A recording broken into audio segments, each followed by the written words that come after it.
Corriente eléctrica.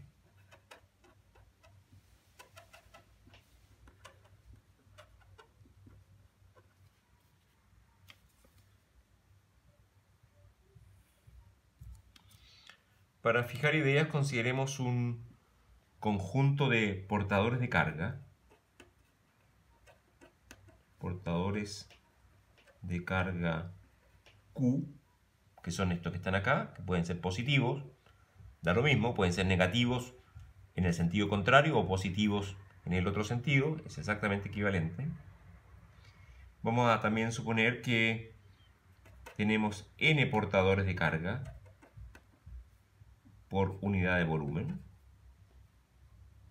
Hay muchos portadores de carga, muchos electrones o muchos iones que se están moviendo en algún material. Y vamos a suponer que tenemos una cierta velocidad v con el cual se están moviendo todos. En este caso vamos a suponer que es la misma velocidad.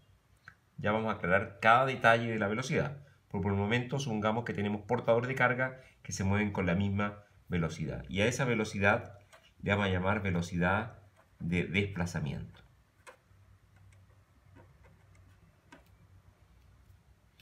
Entonces, ¿cómo se define la corriente eléctrica? Un diferencial de corriente eléctrica, de I. La corriente se denota con la letra I latina mayúscula. Va a ser entonces este diferencial igual a la cantidad de carga eléctrica que está pasando por una cierta superficie en una unidad de tiempo. En este caso entonces, ¿cuánto va a ser la carga que va a pasar por esta unidad de superficie en un delta t? En un delta t van a ser todos los portadores que están en este volumen. El ancho del volumen va a ser el vector normal multiplicado por la velocidad por delta t. Eso es estándar. Por lo tanto, ¿cuánto van a ser los portadores de carga que vamos a tener dentro de este volumen? Van a ser entonces n. La carga será Q por n, porque n es el número de portadores por unidad de volumen. ¿Y cuál es el volumen donde van a estar los portadores de carga que van a atravesar esto en un tiempo delta t? Van a ser entonces Q por n por el volumen. Y el volumen es el ancho, que va a ser n por b delta t, multiplicado por el área de la pared. Y el área de la pared va a ser delta s. Y eso tiene que ser dividido por delta t. Por supuesto se van los delta t. Y nos va a quedar entonces Q por n por la velocidad que llevan, punto ds. Aquí vemos que ds vale el vector normal por ds. Esto es general, no necesariamente la velocidad tiene que ser perpendicular a la pared, puede estar también inclinada. Esto nos lleva a definir un vector que se llama el vector j, que es q por n por b, y esto se llama vector densidad de corriente.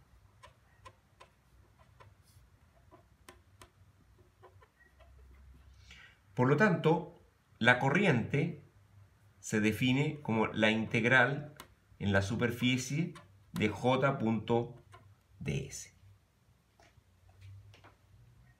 Estimemos esta velocidad v en un caso práctico. Me gusta aterrizar todos los conceptos con valores reales. Entonces hagamos una estimación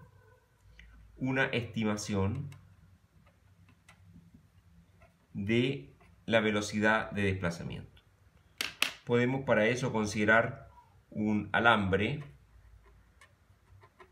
de cobre. Entonces su radio va a ser típicamente 0,815 milímetros. Consideremos una corriente de 1 ampere. Eso es lo que uno puede ver en el tablero eléctrico de una casa, es del orden de los amperes. Tenemos que el número n es del orden de 10 elevado a 22 partículas por centímetro cúbico. Es decir, vamos a tener 10 elevado a 22 portadores de carga por centímetro cúbico. Es el orden del número de Avogadro, así que tampoco hay que extrañarse. Y la cantidad Q va a ser, vamos a suponer, la carga del electrón en absoluto, va a ser 1,6 por 10 elevado a menos 19 coulomb.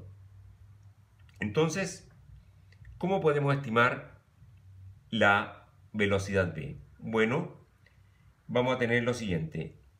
La corriente va a ser 1 ampere. Entonces vamos a tener 1 ampere. El ampere por definición va a ser coulomb partido por segundo. Esa es la definición del ampere. Por lo tanto, vamos a tener que eso tiene que ser igual a ¿cuánto? Tiene que ser igual a J. J va a ser la carga Q, es decir, 1,6 por 10 elevado a menos 19 coulomb, por el número N, que va a ser 10 elevado a 22 partido por centímetro cúbico, por ¿cuánto? Por la incógnita, que es V, por el área, y el área va a ser pi por el radio al cuadrado, es decir, 0,815 al cuadrado, milímetro al cuadrado. Entonces nos queda milímetro al cuadrado. Si hacemos los cálculos, esto implica que la velocidad de desplazamiento es igual a 0,3 milímetros por segundo. Es decir, es una cantidad realmente pequeña. Hay un modelo que se llama el modelo de Drude, que se construye a inicios del siglo XX, alrededor de 1900, que es muy simple y que explica más o menos, este fenómeno de transporte de electrones dentro de un metal en la presencia de un campo eléctrico. Como vemos en esta animación, tenemos un montón de iones, sabemos las cargas positivas están fijas y los electrones se están moviendo alrededor de estos iones. Esos son los electrones libres que ya hemos visto antes y que se mueven a una alta velocidad. Entonces, ¿de qué se trata el modelo? ¿Qué toma en cuenta el modelo? Bueno, lo primero que toma en cuenta el modelo es que tenemos electrones en equilibrio. Es decir, podemos suponer que este es un gas de electrones que está en equilibrios dentro de este metal. También se supone que hay una baja densidad de electrones. Es decir, como siempre vamos a echar mano del gas ideal. Otro punto importante es que no interactúan entre electrones. No hay interacción. Solamente la interacción de los electrones es con los iones. Entonces hay colisiones con los iones. Es decir, se están moviendo y van golpeando los iones y van cambiando de dirección. Y por último, vamos a suponer que se cumplen las leyes de Newton. Es decir, algo muy sencillo. Entonces, uno dice, ¿qué ocurre si uno pone una batería, por ejemplo, que hay un campo eléctrico, se van a mover los electrones? Entonces, uno dice lo siguiente. Uno dice que se cumple la ley de Newton, así que vamos a tener que m de v a de t es igual a q por e, donde q va a ser la carga del electrón y e entonces va a ser un campo eléctrico que uno va a poner ahí. Si uno saca el campo eléctrico, se van a seguir moviendo, tal cual como están viendo en esta animación. Entonces, ahora, si uno pone un campo eléctrico, que tampoco es tan grande, ¿qué es lo que va a ocurrir? Lo que va a ocurrir es que la velocidad va a ser ¿cuánto? Va a ser la velocidad original, es una integración, es una ecuación lineal, más Q partido por M por el campo por T.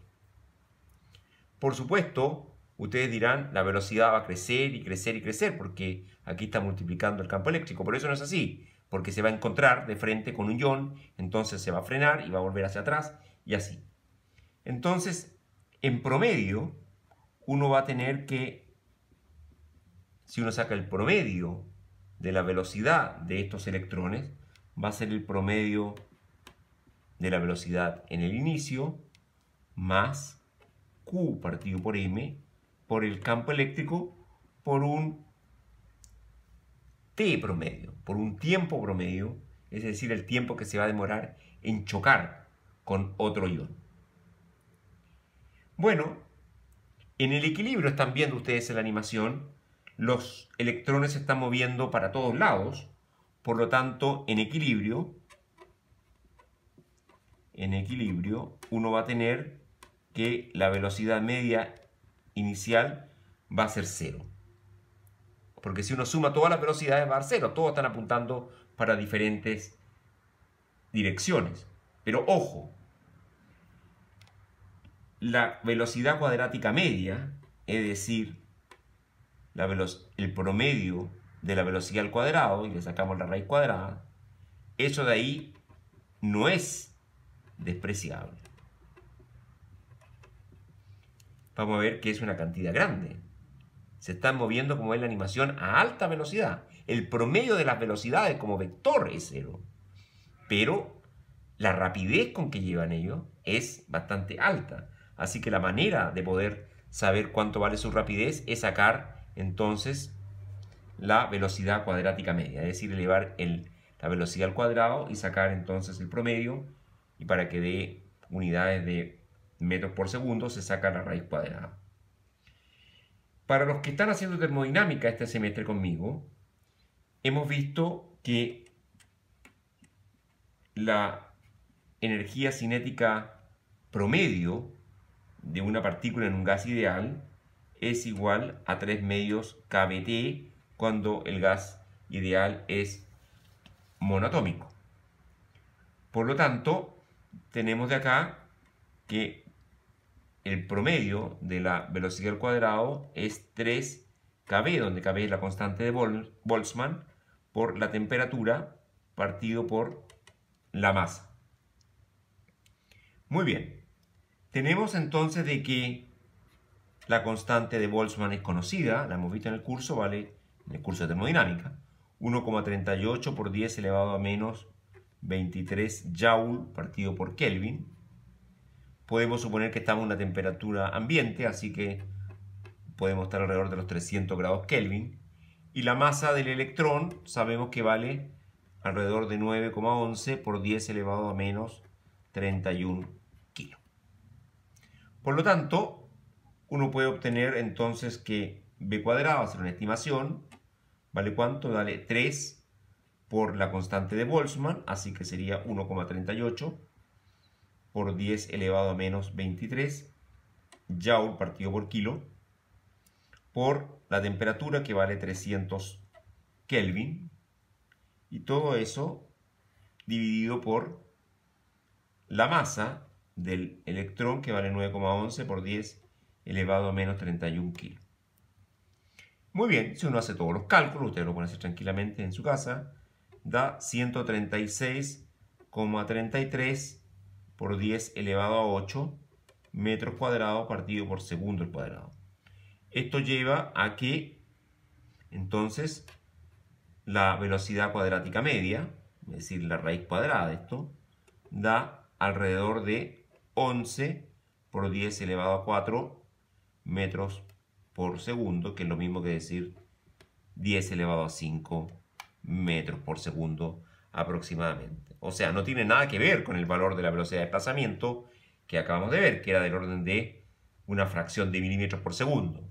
Esta velocidad cuadrática media, cuya media vale 0, curiosamente, pero la velocidad cuadrática media vale 10 elevado a 5 metros por segundo. Es decir, tal como vemos en la animación, esto se está moviendo muchísimo alrededor de los iones, pero este campo eléctrico que le hemos puesto, entonces, lo va a hacer moverse un poquito como un todo, mientras que el promedio de la velocidad es muy chico.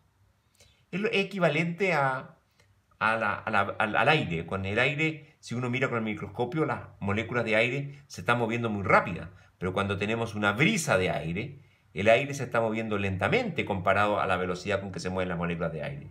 Uno no nota la velocidad de las moléculas de aire, lo que nota es la velocidad del centro de masas, llamemos así, del aire. Bueno, esa sería la velocidad de la brisa. En este caso, la brisa la daría el campo eléctrico.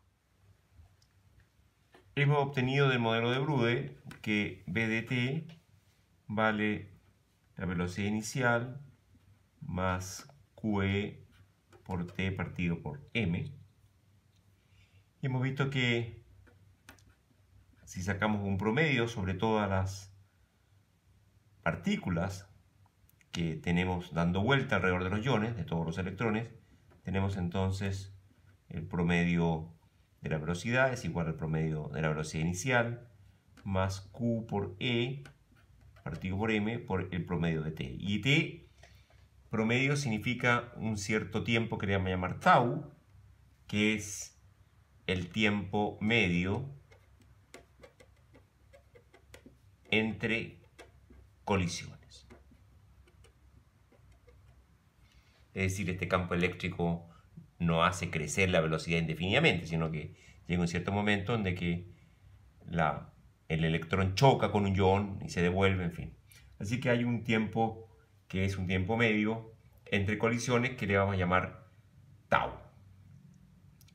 Muy bien, entonces hemos visto que el promedio de esto es 0 porque, como vimos en la animación anterior, se está moviendo para todos lados, por lo tanto el promedio de esa velocidad es 0. Pero vimos de que el módulo de las velocidades, de estas velocidades, son bastante grandes, son del orden de 10 elevado a 5 metros por segundo. Bien, entonces ahora, ¿qué es lo que va a ocurrir? Cuando aplicamos un campo eléctrico, lo que va a ocurrir es que la velocidad de desplazamiento va a ser igual, entonces, a Q por E partido por M por tau. Esa es la velocidad que comparten todos. Esa es la velocidad con que se empiezan a mover lentamente por el alambre. Era como decía en la transparencia anterior, es como la velocidad de la brisa. Bien, esta no va a ser importante, porque como apuntan en todas las direcciones, se cancelan como un todo. Esta es como la velocidad del centro de masa, si ustedes quieren. Entonces, ¿cuánto va a valer J? J va a valer entonces Q por N por esta velocidad de desplazamiento, que va a ser Q por E por tau partido por M. Es decir, Q cuadrado por N por tau por E partido por M. Lo que hemos obtenido ahora es algo muy interesante porque dice que el vector J es proporcional al campo eléctrico. Y eso es lo que se conoce como la ley de Ohm. Entonces, y a este número de aquí es lo que se conoce con el nombre de conductividad. Es decir, Ohm reconoce también a inicios del siglo XX esta linealidad entre el vector de densidad de corriente y el campo eléctrico. Entonces, el modelo de Drude explica o reproduce muy bien la ley de Ohm. Veamos qué unidades tiene la conductividad G. Tenemos que las unidades de J multiplicado por distancia al cuadrado va a ser corriente. Y eso va a ser las unidades G multiplicado por el campo eléctrico. Pero aquí hemos multiplicado por L cuadrado, así que aquí también multiplicamos por L cuadrado. Esto de acá se tiene que medir en amperes porque es dimensión de corriente. Campo eléctrico por distancia es volt. Así que esto nos lleva a que las unidades de G tienen que ser de amper partido por volt por metro. Pero un ohm se define como un volt partido por un amper. Por lo tanto, nos queda que la unidad de G sería 1 partido por ohm multiplicado por metro. se define la resistividad como 1 partido por G. Resistividad. Por lo tanto, las unidades de esta resistividad, que se denota con la letra griega eta, va a ser ohm por metro. Ahora vamos a hacer un ejercicio práctico para ir fijando ideas. Supongamos que tenemos un pedazo de alambre que tiene sección transversal A y tiene largo L. Puede ser, por ejemplo, cobre. Y ponemos una pila, una batería de valor B, potencial B. Entonces, ¿qué podemos hacer con esto? Con todo lo que ya hemos estudiado hoy día. Bueno, va a ocurrir de que va a haber un campo eléctrico que van a sentir los electrones acá adentro, producto de esta batería. Y va a haber, así como hay un campo eléctrico, va a haber un vector J. Bueno, sabemos algunas cosas, sabemos de que E por L nos va a dar la diferencia potencial B, por lo tanto el campo eléctrico va a ser B partido por L. Por otro lado, sabemos que J vale G por E, eso es la ley de Ohm. Por lo tanto, nos queda que J multiplicado por el área, sabemos que eso es la corriente, estamos aterrizando todo lo que hemos estudiado, es igual a ¿cuánto? J por A es lo mismo que G por E por A. Pero E ya lo hemos calculado, vale B partido por L, así que esto vale G por B partido por L por A. Si vemos esta cantidad y vemos este resultado que está acá, tenemos que el potencial B de la batería es igual a ¿cuánto? Es igual a L por I partido por G por A. Pero hemos dicho que a 1 partido por G lo llamamos eta, la resistividad. Así que esto queda eta por L partido por la sección transversal del alambre por I. Bien, y aquí nos damos cuenta de que el potencial, que también es equivalente a la ley de Ohm, que el potencial de la batería es proporcional a la corriente a través de este factor. Y este factor es lo que se llama la resistencia de este pedazo de alambre. Volviendo entonces al modelo de Drude, teníamos que J, el vector densidad de corriente, varía Q cuadrado por N por tau partido por M por el campo eléctrico. Eso era la ley de Ohm.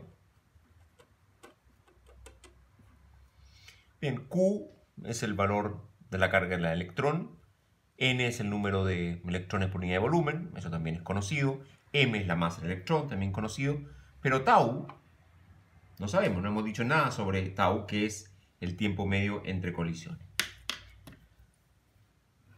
A todo este número le hemos llamado G, que es la conductividad, y hemos definido la resistividad como 1 partido por G.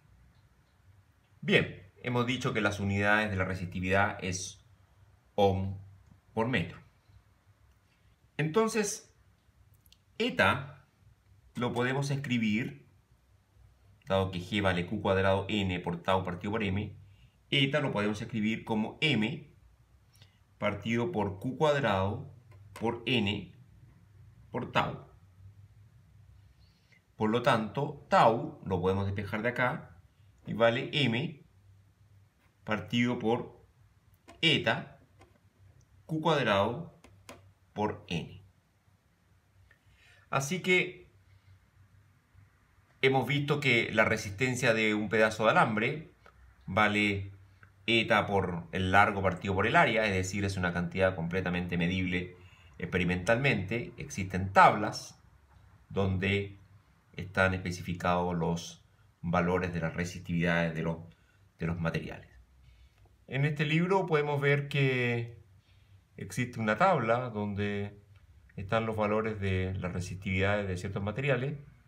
En este caso podemos ver de que tenemos para el cobre vale 1,69 por 10 elevado a menos 8 ohm por metro. O sea, es un valor medido experimentalmente.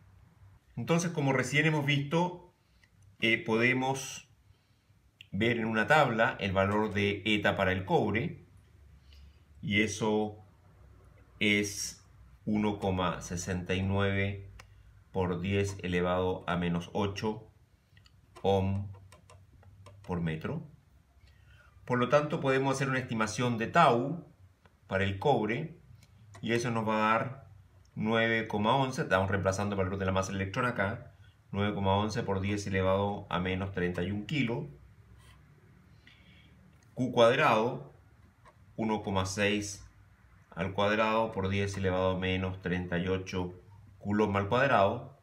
N es 10 elevado a 22 partido por centímetro cubo. Y tenemos eta, que es la resistividad, 1,69 por 10 elevado a menos 8 ohm por metro. Aquí hay que hacer el cálculo, y el cálculo da entonces 2 por 10 elevado a menos 13 segundos, obteniendo como base la resistividad experimental, que es la del cobre.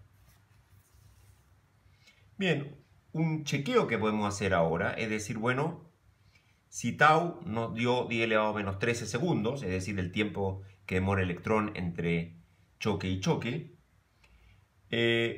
podríamos calcular el camino libre medio, es decir, cuánto es lo que recorre entonces un electrón entre choque y choque. Para eso necesitamos ¿qué velocidad? La velocidad de desplazamiento no nos sirve, no es esa. Necesitamos la velocidad grande, la que calculamos hace poco, que valía ¿cuánto? Valía del orden de 10 elevado a 5 metros por segundo. Y multiplicamos por tau, que es como 2 por 10 elevado a menos 13 segundos. Entonces, el resultado, ¿cuánto nos va a dar? El resultado nos va a dar entonces 2 por 10 elevado a menos 8 metros.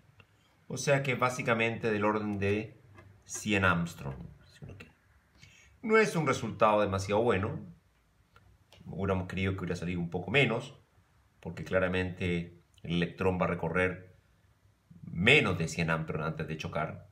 Tomar en cuenta que las dimensiones de un átomo es un Armstrong. Entonces, bueno, pero esto muestra la limitación del modelo de Drude. El modelo de Drude es un modelo imperfecto que después con el tiempo fue reemplazado con un modelo mecánico cuántico. Pero no obstante, es interesante cómo podemos juntar esta teoría con valores reales, y lo que se obtiene son resultados razonables.